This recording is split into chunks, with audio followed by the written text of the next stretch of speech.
Assalamualaikum warahmatullahi wabarakatuh. Alhamdulillahirabbil alamin. Assalatu wassalamu ala asrofil anbiya'i wal mursalin wa ala alihi wa sahbihi rasulillahi ajmain. Puji syukur kita panjatkan kehadirat Allah Subhanahu wa taala, yang mana pada hari ini kita masih diberikan kesempatan dan kesehatan untuk kembali berdiskusi dalam mata kuliah Kapital Selekta Islam. Langsung saja, di sini kami dari kelompok 9 akan menjelaskan atau mendiskusikan materi kami yang berjudul Humanisasi Pendidikan Islam. Kami akan menjelaskan beberapa poin terkait. Yang pertama, tentang pengertian humanisasi pendidikan. Kedua, hakikat manusia dalam pandangan Islam. Yang ketiga, dimensi-dimensi pendidikan humanistik. Saya akan mulai penjelasan dari poin pertama. Kata humanisasi tentu tidak asing bagi kita, karena kata humanisasi diambil atau diangkat dari kata human dalam bahasa Inggris yang berarti manusia. Sedangkan secara etimologis, kata humanisasi dapat diartikan sebagai proses penumbuhan rasa perikemanusiaan atau kemanusiaan. Selanjutnya, Habib Toha mengartikan humanisme adalah nilai-nilai objektif yang dibatasi oleh kultur tertentu, nilai kebebasan, kemerdekaan, dan kebahagiaan. Selanjutnya, persamaan hak adalah nilai-nilai kemanusiaan yang dibangun di atas fondasi individualisme dan demokrasi. Jadi dari pendapat Habib Toha ini dapat kita sederhanakan bahwa setiap individu mempunyai persamaan dan perbedaan sesuai dengan kultur dan budaya dari lingkungan masing-masing. Akan tetapi pada dasarnya setiap manusia mempunyai potensi dan juga bakat yang telah dianugerahi oleh Allah Subhanahu wa taala. Selanjutnya adalah bagaimana cara mereka untuk menggali atau mengembangkan potensi yang mereka miliki. Humanisasi artinya proses menjadikan manusia sebagai manusia sesuai dengan kodratnya sebagai manusia. Jadi akan timbul pertanyaan, apa yang dimaksud dengan kodrat manusia? Yang dimaksud dengan kodrat manusia adalah keseluruhan sifat-sifat sah yang ada dalam diri manusia, kemampuan atau bakat-bakat alami yang melekat pada diri manusia, yaitu manusia sebagai makhluk pribadi sekaligus makhluk sosial ciptaan Allah yang Maha Esa. Humanisme dipandang sebagai sebuah gagasan positif oleh kebanyakan orang. Humanisme mengingatkan kita akan gagasan-gagasan seperti kecintaan dan keprimanusiaan. Tetapi makna filosofis dari kata humanisme jauh lebih signifikan. Humanisme adalah cara berpikir bahwa mengemukakan konsep perikemanusiaan sebagai fokus dan satu-satunya tujuan. Selanjutnya, saya akan menjelaskan tentang pengertian pendidikan. Pendidikan menurut Undang-Undang Republik Indonesia Nomor 20 Tahun 2003 tentang Sistem Pendidikan Nasional. Pendidikan adalah usaha sadar dan terencana untuk mewujudkan suasana belajar dan proses pembelajaran agar peserta didik secara aktif mengembangkan potensi dirinya untuk memiliki kekuatan spiritual keagamaan, pengendalian diri, kepribadian, kecerdasan, akhlak mulia, serta keterampilan yang diperlukan dirinya, masyarakat, bangsa, dan negara. Istilah pendidikan dalam bahasa Inggris disebut dengan education atau berasal dari bahasa Latin educare, berarti memasukkan sesuatu. Barangkali yang dimaksudkan dengan sesuatu itu maksudnya adalah memasukkan ilmu ke kepala seseorang. Dalam bahasa Arab, beberapa istilah yang biasa dipergunakan dalam pengertian pendidikan. Yang pertama adalah kata taklim, juga kata tarbiyah dipergunakan untuk pendidikan. Di samping itu, kata takdib dipergunakan dalam istilah pendidikan. Sampai di sini, apabila kata pendidikan ditambah dengan agama Islam, dapat dipahami bahwa pendidikan Islam haruslah mengutamakan aspek-aspek manusiawi, karena hal itu merupakan tujuan dari pendidikan Islam itu sendiri. Menurut Syekh Muhammad Naqib Al-Atas, pendidikan adalah suatu proses persamaan sesuatu atau proses secara sadar ke dalam diri manusia mengacu kepada metode dan sistem penanaman secara bertahap dan kepada manusia penerimaan proses dan kandungan pendidikan tersebut. Dari paparan di atas, kata humanisasi atau humanisme kemudian apabila disandingkan dengan kata pendidikan, maka akan nampak pengertian bahwa sistem kerja dari proses sebuah pendidikan haruslah mengedepankan dan mementingkan aspek-aspek kemanusiaan. Humanisasi pendidikan adalah proses pendidikan yang ditujukan untuk mengembangkan potensi-potensi peserta didik sebagai manusia seutuhnya, yang dilakukan secara manusiawi atau memanusiakan manusia, sehingga peserta didik itu sendiri dapat berkembang baik menuju ke arah kesempurnaan. Pandangan manusia dan proses humanisasi banyak diuraikan dan diyakini selalu menjadi perhatian para pemikir dalam psikologi bidang ilmu. Baik, dari pemaparan di atas dapat kita simpulkan bahwa humanisasi pendidikan merupakan upaya untuk menyiapkan generasi yang cerdas nalar, cerdas emosional, dan cerdas spiritual, bukan menciptakan manusia yang kreatif, pasif, dan tidak mampu mengatasi persoalan yang dihadapi. Pendidikan meniscayakan untuk lebih membentuk manusia ke arah yang lebih baik, di mana menggali dan mengembangkan potensi-potensi yang telah dianugerahi oleh Allah Subhanahu wa taala. Jadi humanisasi pendidikan ini tidak hanya mementingkan akademik saja, tetapi juga mementingkan secara emosional, spiritual, dan juga keagamaan peserta didik itu sendiri. Baik, mungkin itu saja sedikit penjelasan dan pemaparan dari saya. Selanjutnya akan disambung oleh rekan-rekan saya, Saudara Awal dan juga Saudari Wery Fitriyanti. Terima kasih. Makna filosofis dari kata humanisme jauh lebih signifikan. Humanisme adalah cara berpikir bahwa mengemukakan konsep perikemanusiaan sebagai fokus dan satu-satunya tujuan. Selanjutnya, saya akan menjelaskan tentang pengertian pendidikan.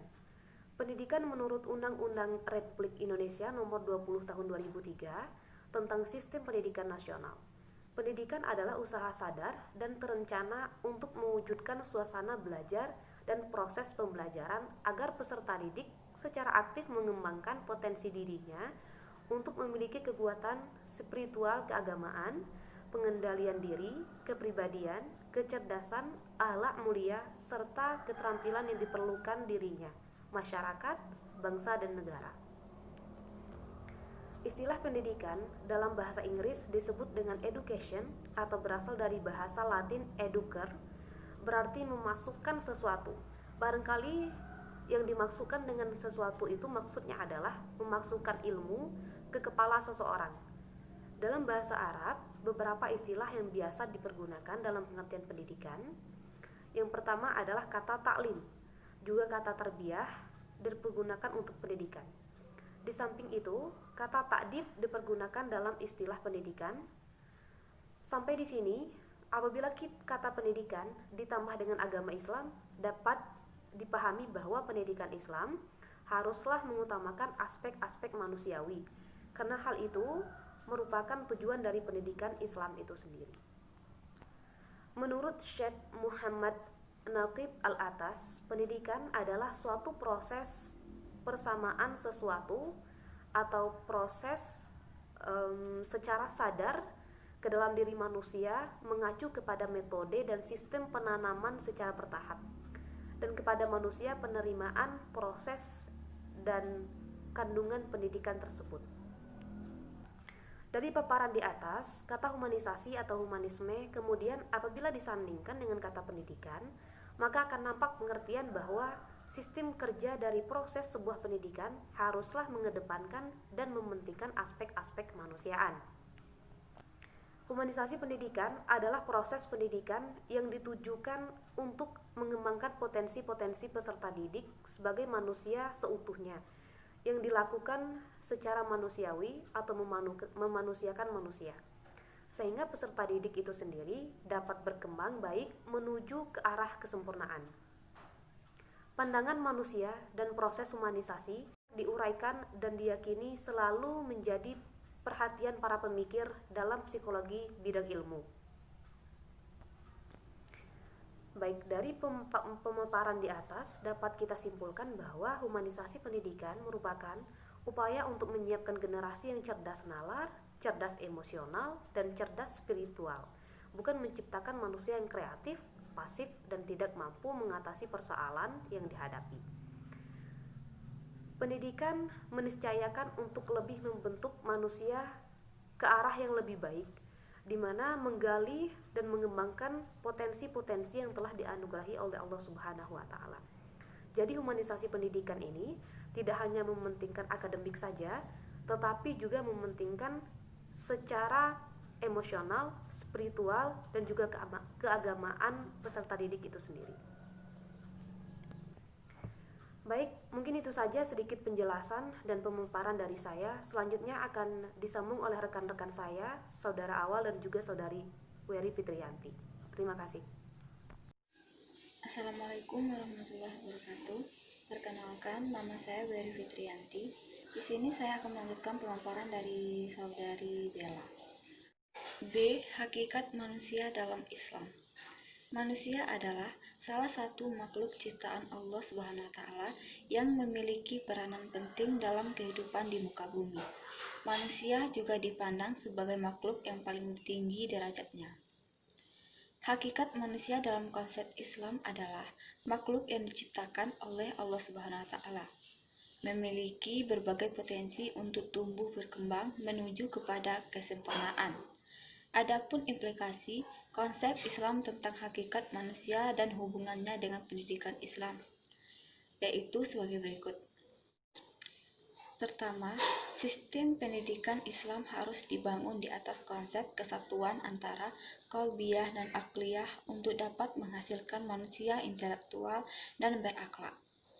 Kedua, pendidikan Islam harus berupaya mengembangkan potensi yang dimiliki manusia secara maksimal, sehingga dapat diwujudkan bermuatan hard skill dan soft skill. Ketiga, pendidikan Islam harus dijadikan sarana yang kondusif bagi proses transformasi ilmu, pengetahuan, dan budaya Islam. Keempat, konsep hakikat manusia dan fungsi penciptaannya dalam alam semesta harus sepenuhnya diakomodasikan dalam perumusan teori-teori pendidikan Islam melalui pendekatan kewahyuan, empirik, keilmuan, dan rasional filosofis. Kelima, proses internalisasi nilai-nilai Islam ke dalam pribadi seseorang harus dapat dipadukan melalui peran individu maupun orang lain atau guru, sehingga dapat memperkuat terwujudnya kesatuan pola dan kesatuan tujuan menuju terbentuknya mentalitas insan kamil. Dalam agama Islam, ada 6 peranan yang merupakan hakikat diciptakannya manusia. Berikut ada dimensi hakikat manusia berdasarkan pandangan agama Islam. Yang pertama, sebagai hamba Allah.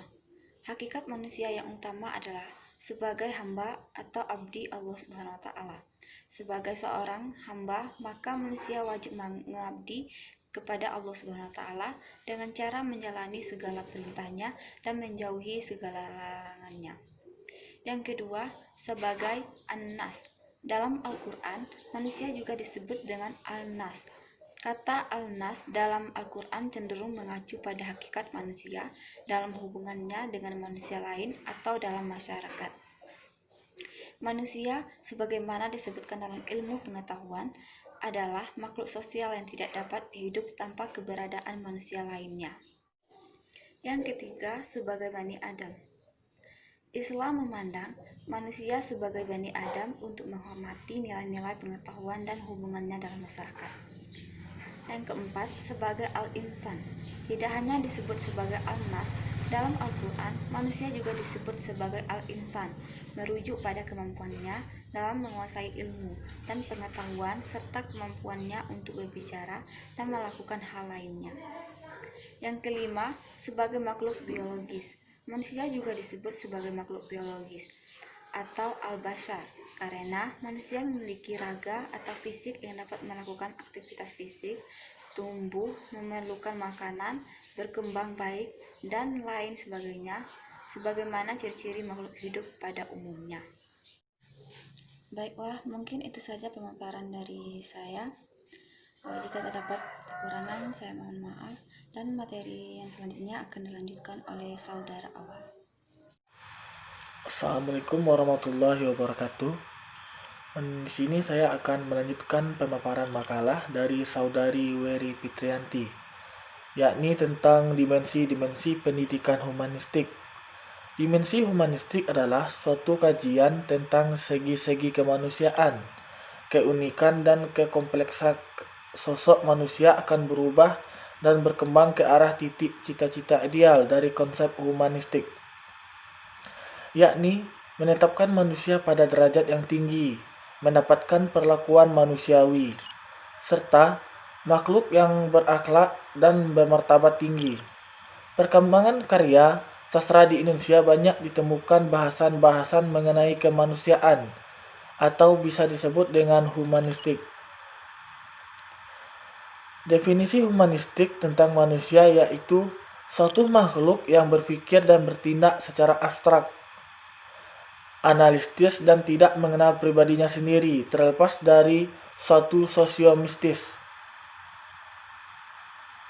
tetapi mengenal dirinya sebagai kekuatan yang terlibat dalam kekuatan-kekuatan yang bersifat hierarkis, dan ia pun sosialis, simbolis, dan etis.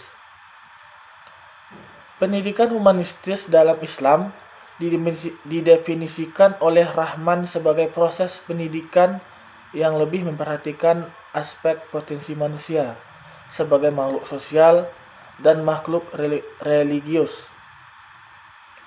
afdol dan khalifatullah, serta sebagai individu yang diberi kesempatan oleh Allah untuk mengembangkan potensi-potensinya. Pendidikan humanistik Islami akan merealisasikan tujuan humanisme Islam, yaitu keselamatan dan kesempurnaan manusia karena kemuliaannya.